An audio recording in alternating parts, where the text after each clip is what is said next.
Factory outlet Mukunda jewelleries grand opening December 14న హన్మకొండలో. అమ్మ నమస్తే. నమస్తే అమ్మ జయలక్ష్మి.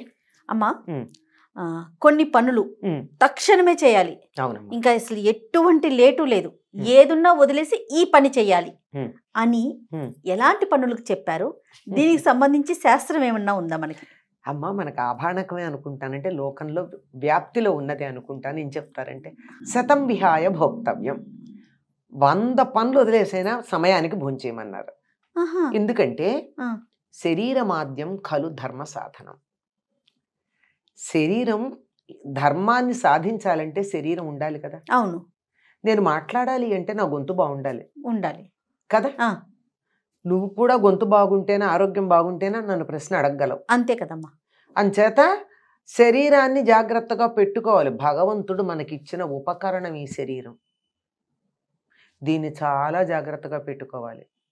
ఈ ఉపకరణాన్ని పాడు చేసుకుంటే భగవంతుడు మనకి ఇచ్చినటువంటి పనిముట్టుని చెడగొట్టాం, ఆయన ఇచ్చిన వస్తువుని పాడు చేస్తే భగవంతుడి పట్ల అపచారం చేసినట్టేనా?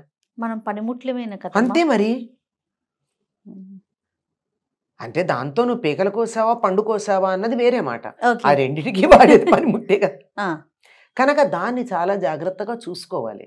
ఆరోగ్యం ప్రధానం కనుక ఆరోగ్యానికి కావాల్సిన ఏమిటి? సమయానికి భోజనం చేయడం.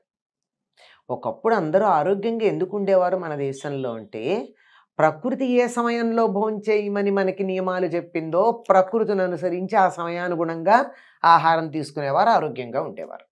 కనుక ఆ సమయానికి ఆహారం తీసుకోవాలి అంటే 100 పనులన్నా పక్కకు పెట్టి ముందు తిను తర్వాత చెయ్యి. 100 పనులున్నా పక్కన పెట్టి భోజనం చేయమన్నారు. అంతేకాదమ్మా, సహస్రం విహాయ స్నాతవ్యం, 1000 పనుల పైన సమయానికి స్నానం చేయమన్నారు.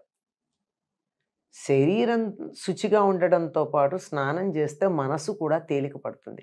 చికాగ్గా ఉందనుకోండి, చాలా చికాగ్గా ఉంది, స్నానం చేస్తే తేలికైపోతుంది. పిల్లలు ఏడుస్తూ ఉంటారు అప్పుడప్పుడు, హాయిగా తీసుకెళ్లి గోరువెచ్చని నీళ్లతో వాళ్ళకి స్నానం చేయించండి, సగం చికాకు హాయిగా పడుకుంటారు. ఈ హాయి శరీరానికి మనసుకి కూడా వస్తుంది. ఎందుకు వస్తుందంటే గోరువెచ్చని నీళ్లతో స్నానం చేసేటప్పటికి లోపల ఉండేటటువంటి టాక్సిన్స్ అన్నీ, ఆ లోపల రక్తనాళాలు ఉంటాయి కదా, ఆ రక్తనాళాలు కొద్దిగా వ్యాకోచించి ఇప్పటిదాకా చికాకు వల్ల కోపం వల్ల ముడుచుకుపోతాయట. మనకి ఇమోషనల్గా అప్సెట్ అయినప్పుడు రక్తనాళాలు కుంచుకుంటాయి. ఏడుపు కూడా అదే కదా కారణం. అంతే. దానివల్ల ఏమవుతుంది, స్నానం చేసేటప్పుడు యథాస్థితికి వచ్చి వెంటనే లోపల ఉన్న టాక్సిన్స్ బయటకు వస్తాయి. అందుకే స్నానం చేయగానే చెమట పడుతూ ఉంటుంది,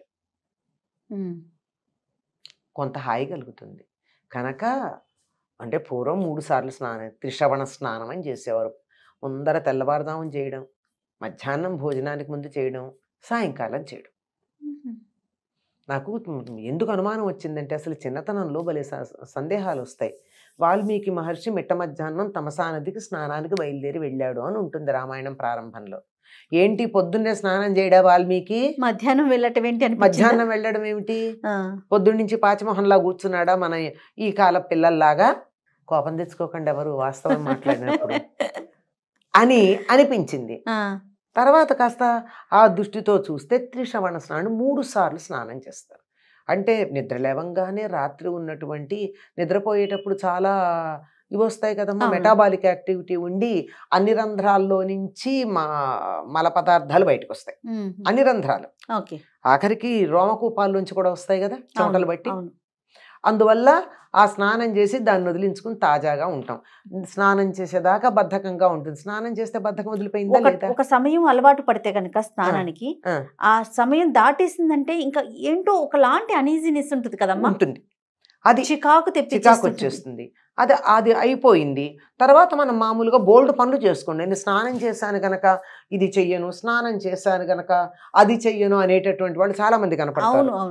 అట్లా ఏం లేదు, అన్నీ చేసుకుందాం. కావాలంటే మళ్ళీ ఇంకో స్నానం చేద్దాం, మునిగిపోయిందే ఉంది కదా.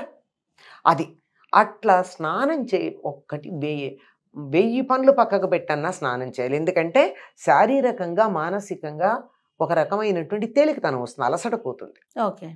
అలాగే 1,000,000 అయినా పక్కకు పెట్టి హరిని ధ్యానించమని చెప్పారు. కోటి పనులైనా పక్కన పెట్టా.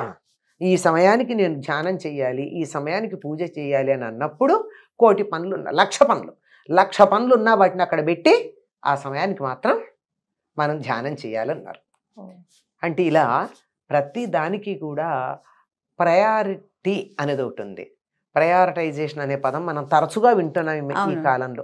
ఏది ముందు చెయ్యాలి, ఏది తర్వాత చెయ్యాలి అని అన్నప్పుడు ఏది తక్షణమే చేయాలి, తక్షణము చెయ్యాలి అన్నది ఎంత తెలివిగా చెప్పారండి. ముందర 1,00,000 పనులు పక్కకు పెట్టి దేవుణ్ణి ధ్యానించంటే తర్వాత వినం మనం. 1,00,000 పనులు పక్కకు పెడతానా అంటాం. అందుకని ముందర నీకు ఆకర్షించేటట్టుగా శతం విహాయ భోక్తవ్యం అన్నారు. 100 పనులు ఆపేసైనా తినమని చెప్పారు. ఎందుకంటే శరీరానికి సమయానికి ఆహారం పడకపోతే, ఒకప్పుడు మంచి పుష్టిగా ఉండేవాళ్ళు గనక 1-2 రోజులు తినకపోయినా బాగానే ఉండేవాళ్ళు. ఈనాటి వాళ్ళతో అంత శక్తి ఎక్కడుంది? అవునమ్మా. 5 నిమిషాలు అయ్యేప్పటికీ తోటకూర కాడల్లాగా వాలిపోతున్నారు. అందువల్ల తినండి, పని చేసుకోండి, సమయానికి స్నానం చేయండి. ఈ రెండూ చేసినప్పుడు తర్వాత అది కూడా చెయ్యండి, సమయానికి దైవధ్యానం చేసుకోండి. కోటి పనులైనా పక్కన పెట్టా.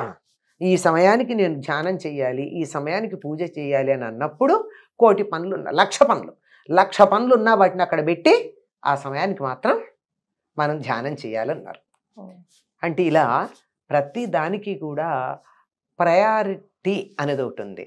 ప్రయారిటైజేషన్ అనే పదం మనం తరచుగా వింటున్నాం ఈ కాలంలో. ఏది ముందు చెయ్యాలి, ఏది తర్వాత చెయ్యాలి అని అన్నప్పుడు ఏది తక్షణమే చేయాలి, తక్షణము చెయ్యాలి అన్నది ఎంత తెలివిగా చెప్పారండి.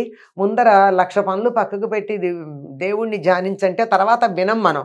1,00,000 పనులు పక్కకు పెడతానా అంటాం.